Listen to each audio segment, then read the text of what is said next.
నమస్కారం. ఉత్సాహంగా ఉత్తేజంగా ఉన్నారా?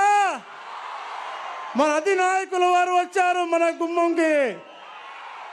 వేల మంది బయట ఉన్నారు, వాళ్ళు కూడా రావాల్సిందిగా కోరుకుంటూ, ముందుగా ఎవరైతే మన 23వ వార్డు కౌన్సిలర్ డొక్కు నాగలక్ష్మి గారు, 26వ వార్డు కౌన్సిలర్ డొక్కు నాగలక్ష్మి గారు, అలాగే 23వ కౌన్సిలర్ తులసి దుర్గా గారు, అలాగే సీనియర్ నాయకులు కుటుంబరావు గారు జాయిన్ అవుతా ఉన్నారు. వాళ్ళని ముందుగా రావాల్సిందిగా కోరుకుంటా ఉన్నాను.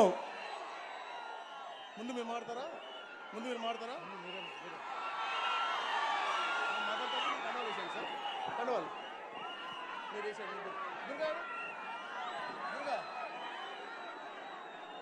కౌన్సిలర్